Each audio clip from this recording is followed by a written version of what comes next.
Hello and welcome to this edition of FYI Weekly, your official source for City of Greensboro news and information. In the first 6 months of 2023, the City of Greensboro rezoned 573 acres more than it did during all of 2022. 42% of the land rezoned from January to June is intended for industrial use. These figures are from the Planning Department's mid-year Growth and Development Report. This is mapped out in an infographic called Growing Greensboro 2023 Mid-Year. In the first 6 months of 2023, the number of acres annexed and rezoned in Greensboro nearly equals the number from 2021. Nearly 2,500 housing units are planned on nearly 900 acres annexed or rezoned from January to June of this year. Sue Schwartz, director of the Planning Department, said Greensboro is continuing its strong growth, and so far we don't see evidence of that growth cooling. Between both annexations and rezonings, there are nearly 2,200 potential multifamily housing units for intended use and 297 potential single-family units. For more information and to access additional trend reports and annual updates, visit the city's website. The City of Greensboro, in partnership with the T. Gilbert Pearson Audubon Society and local businesses, established the Lights Out program in 2022. The purpose is to help protect migrating birds as well as conserve energy. The Lights Out program takes effect each spring and again in the fall from September 10th to November 30th. This voluntary initiative asks the management of tall buildings and large facilities in Greensboro to turn off or block as many exterior and interior building lights as possible from 11 p.m. to 6 a.m. peak migration times. The program is also expected to reduce local light pollution. According to the National Audubon Society statistics, collisions with glass windows cause as many as 1 billion bird deaths in the U.S. each year. Greensboro previously implemented switching off non-critical lights at night in city government buildings, helping to implement the GSO 2040 Comprehensive Plan goals for sustainability and energy conservation and contributing to LEED for Cities recertification. For more information about the program, visit the T. Gilbert Pearson Audubon Society website. The Greensboro Department of Transportation is seeking a vendor to provide shared use bikes, e-bikes, and e-scooters within the city limits. The service contract will be active from November 2023 through November 2024. Prospective vendors must submit a shared micro-mobility service permit application by Friday, September 29th. Questions regarding the application must be submitted by email to Mary Catherine Harward, the city's bicycle and pedestrian planner. A response will be provided within 3 business days. The last day to submit questions is Friday, September 8th. The chosen vendor will be notified on October 30th.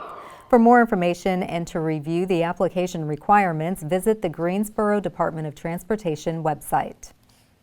Cone Health has partnered with the city to share a series of brief and informative videos designed to inspire you to make better choices when it comes to healthy living. Following these tips is an easy way to help each of us improve our quality of life. Let's take a moment to check out today's news for your health. 70% of Americans are overweight, and the majority of them have health issues that would improve with weight loss. So how do you know if your weight is affecting your health? The easiest way is to calculate out your BMI, or your body mass index. You can do that by going online and entering in your height and your weight. It will give you a number. If that number is 30 or greater, it is likely that your weight is affecting your health. When your BMI is greater than 30, it puts you at much higher risk of things like high blood pressure, high cholesterol, heart disease, stroke, kidney disease, arthritis, cancer, and diabetes.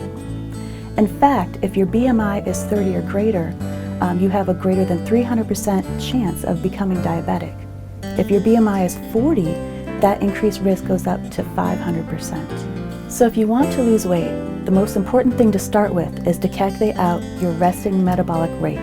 That's what most people consider their metabolism, and it tells us how many calories you need to keep your weight the same with a low level of activity. The best way to do that is to take your weight and multiply by 9 if you're a woman and 11 if you're a man. Now that we've calculated out your resting metabolic rate, it's time to figure out how many calories you need in order to lose weight.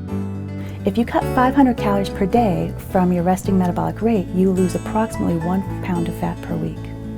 If you think 1 pound a week isn't significant, you should know that a pound of fat is about the size of a small grapefruit. So losing a grapefruit of fat every week isn't too shabby. Exercising while losing weight is important in order to prevent your metabolism from falling while you're losing weight. Studies show that just 10 minutes a day of exercise 5 times a week is enough to cause health benefits. If you increase that exercise to 30 minutes 5 times a week, you maximize those benefits and you find it much easier in order to keep your weight off. Studies also show that if you exercise more than 30 minutes 5 times a week, you can increase your hunger. That increase in hunger tends to make you eat more calories than you just burned, which defeats the point of exercise for weight loss. Thank you for joining me. Hopefully these tips will help put you on a path for a healthier future. For more information, go to conehealth.com/wellness. I'm Dr. Karen Beasley. The tennis courts are open for players with different abilities, and one of the authors featured in this year's One City, One Book community read is coming to Greensboro. We'll have those stories and more news coming up after the break. Stay with us.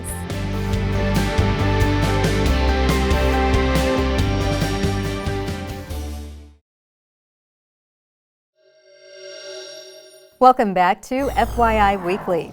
The Greensboro Parks and Recreation Department and area tennis organizations will host the Carolinas Adaptive Standing Tennis or CAST tournament. This will take place from October 6th to October 8th at Pine Top Sport Club located at 3723 Pine Top Road.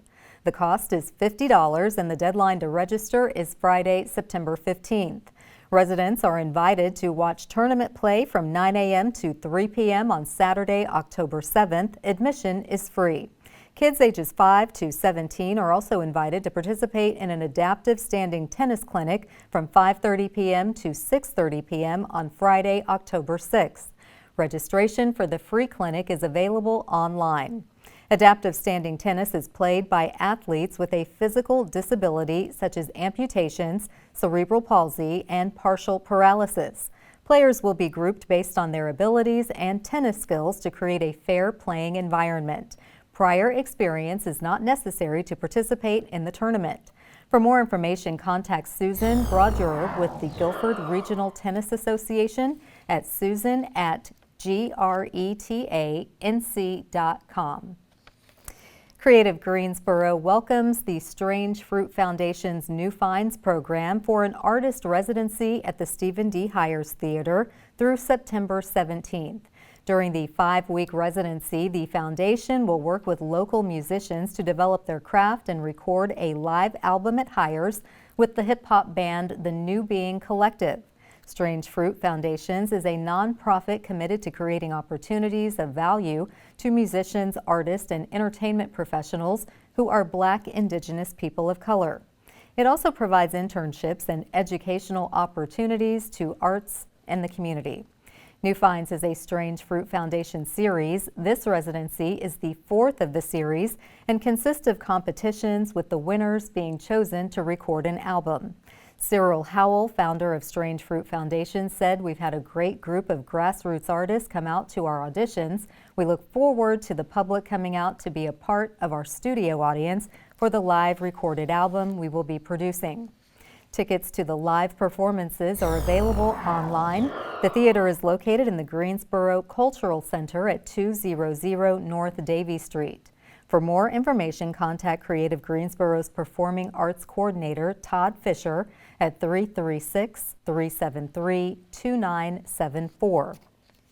Author Zelda Lockhart is one of the featured writers in this year's One City, One Book community read, The Carolina Table, North Carolina Writers on Food. She will discuss her new novel titled Trinity at 7 p.m. on Tuesday, September 12th at Central Library. Trinity tells a multi-generational story from the perspective of Lottie Rebecca Lee, who will unearth the atrocities that have tormented her grandfather, who was born during the Great Depression in Mississippi's red clay tobacco fields, and her father, born in Fayetteville, North Carolina, where the post-Korean War GI Bill promises prosperity. Lottie is the divine-spirited daughter born to set everything back right again. The Carolina Table, North Carolina Writers on Food, is a collection of essays exploring our heritage through food-related stories set in North Carolina. The book explores the many ways food influences community and family, meals and manners, regional traditions, recipes, and recollections.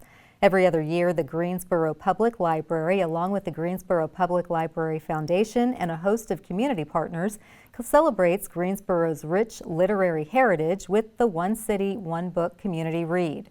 For more information, contact Beth Sheffield at 336-373-3617 or visit the library's website. Members of a Realtor Foundation are committed to making a dent in the inventory of affordable housing available in North Carolina. Coming up after the break, we'll tell you how this group is making a difference one house at a time. Stay with us.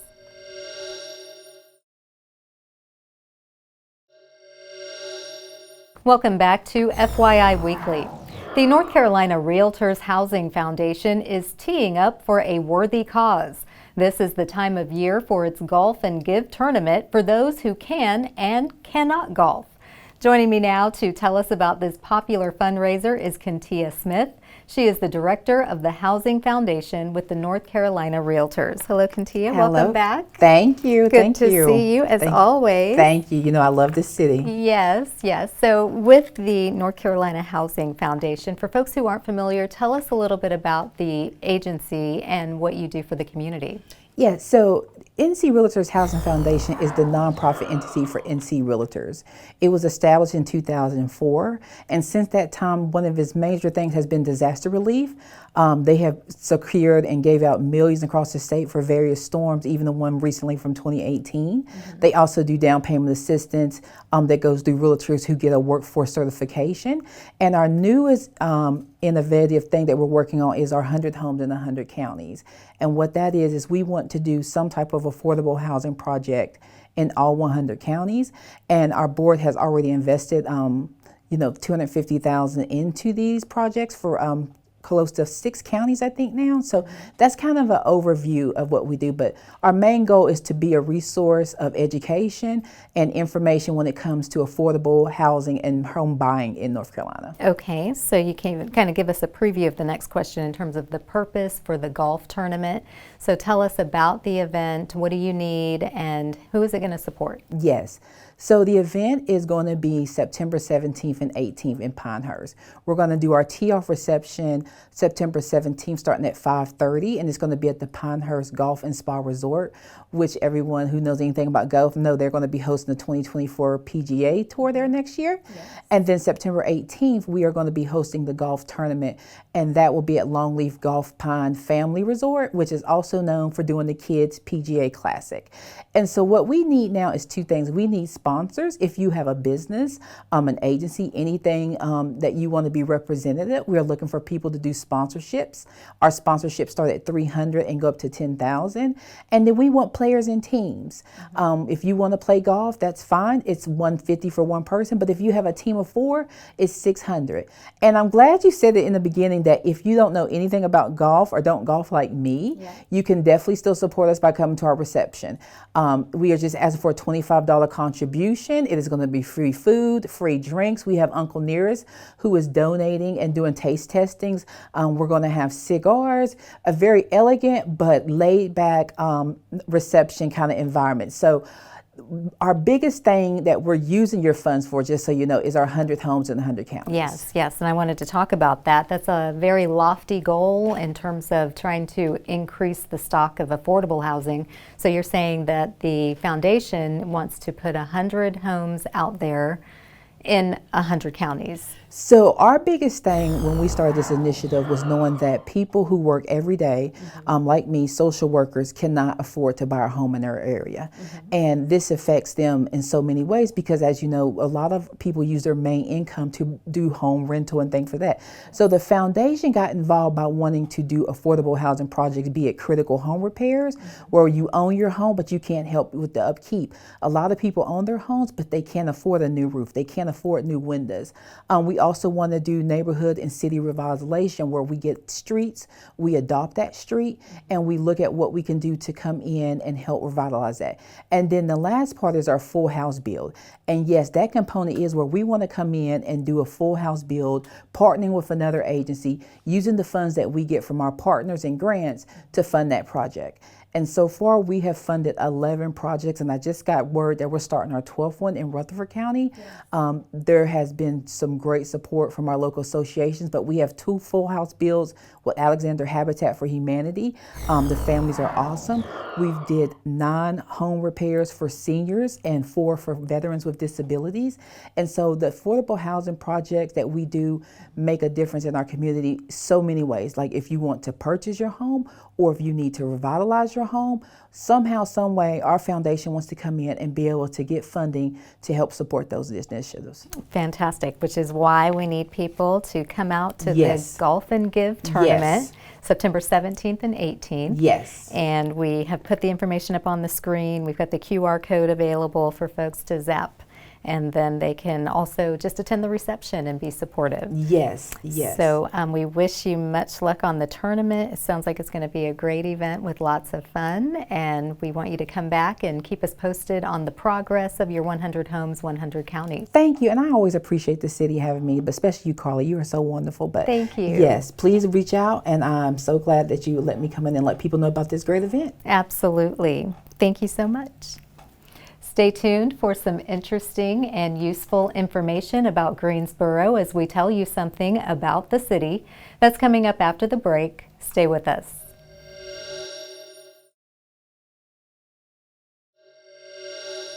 Welcome back to FYI Weekly. One way to stay informed about decisions that impact you and our city is by attending or tuning in to City Council meetings at 5:30 p.m. on the first and third Tuesday of the month. The fourth Tuesday is reserved for a meeting as needed. The City Council has resumed meeting in the Katie Dorset Council Chamber on Level 2 of the Melvin Municipal Office Building, located at 300 West Washington Street. The public is allowed in person, but only in a limited capacity. Those who choose not to be in the building can participate virtually. The Greensboro City Council meetings are broadcast right here on GTN. The meetings are also streamed live on the city's website and on Roku. To review the council meeting schedule and agendas, please visit the city's website. Here's an opportunity to learn a little something about the city. Nominations are being accepted for the Greensboro History Museum's prestigious 2023 Voices of a City Award. This honor recognizes significant and original contributions to local history. Nominations for both individuals and organizations will be accepted through Sunday, October 1st. Submissions by or for high school and college students will be judged in a separate category. Collectors of historical documents or artifacts are also eligible. Projects can include oral history, photography, film, published articles, books, student research papers, and electronic media. Nominations should include a letter and at least one example of work for consideration. Submissions will be evaluated by the Greensboro History Museum Community Engagement Committee and its advisory board. The award presentation will be made at the Greensboro History Museum's annual dinner on Wednesday, October 25th. Submissions should be sent to the attention of Museum Director Carol Hart at Greensboro History Museum, located at 130 Summit Avenue in Greensboro, 27401. For more information, contact Carol Hart at 336-373-2306. Coming up after the break, we'll showcase our department spotlight, but first, prepare to mark your calendars for the places to go and things to do on the town.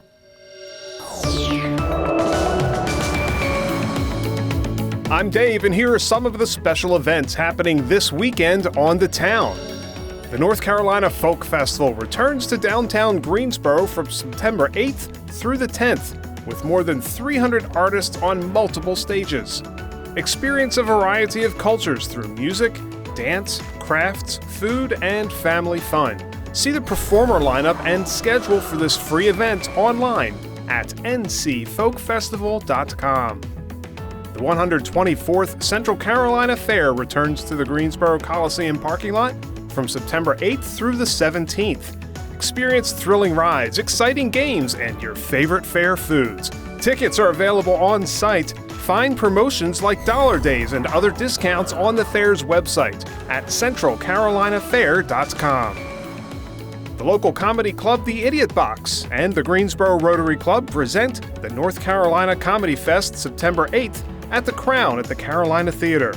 7 different comedians are slated to take the stage and put a smile on your face. Tickets are $12 in advance, $15 at the door. Get yours at the box office or at carolinatheater.com. The Greensboro Sportsplex hosts the Greensboro Fall Home Show September 9th and 10th. The show features a wide selection of home improvement professionals in a fun, interactive environment. After meeting the expert exhibitors, you'll be inspired and motivated to plan your next project with confidence. Tickets cost $10 at the door, or register for free admission online at the city's website at greensboro-nc.gov. A laser light show, spectacular theatrical effects, and the unmistakable roar of supersized engines bring chills and thrills when the Hot Wheels Monster Truck Live Glow Party visits the Greensboro Coliseum. There are 3 big shows on September 9th and 10th, and tickets start at $25. Get yours at the box office or online at greensborocoliseum.com. Stay tuned to FYI Weekly for more happenings on the town.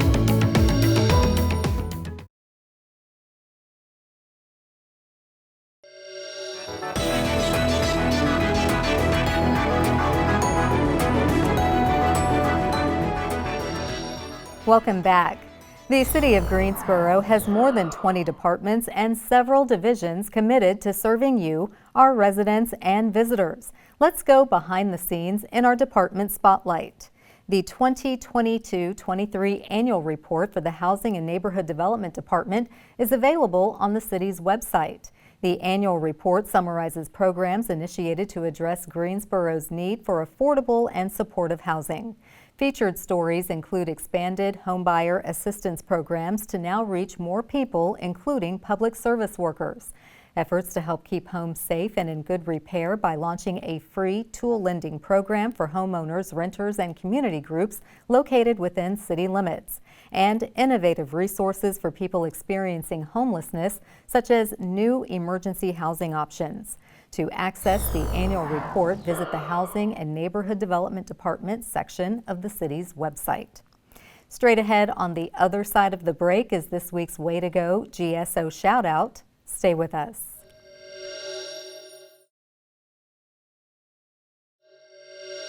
As we draw to a close, we always want to end on a positive note with our Way to Go GSO Shout Out. This week's shout out goes to the Glenwood Recreation Center. The staff will host a journalism program called Breaking News at the Rec. This is for children ages 12 to 15. The classes are from 6:30 p.m. to 7:30 p.m. on Tuesdays from September 12th to December 19th. The free sessions will take place at Glenwood Recreation Center, which is located at 2010 Coliseum Boulevard. Registration is open online. Participants will learn about media operations and how to become a journalist. They will focus on research, interviewing, on-the-ground reporting, photography, and videography as they write and report the news that's happening at recreation centers and around Greensboro. Topics may include culture, art, music, sports, the environment, and activism. For more information, contact Gail Scott, Assistant Recreation Center Supervisor, at 336-373-4706. That concludes this edition of FYI Weekly, but you can easily stay connected to the latest city news by linking to us on Facebook, Twitter, YouTube, and Instagram. Alexa users can subscribe to our 5-minute flash briefings, which airs on 90.1 FM and 100.7 FM. Be sure to download both weekly podcasts, Talk City Greensboro and Connect GSO, plus GTN is streaming on Roku. For all of us here at the City of Greensboro, thanks for watching, and we'll see you next time.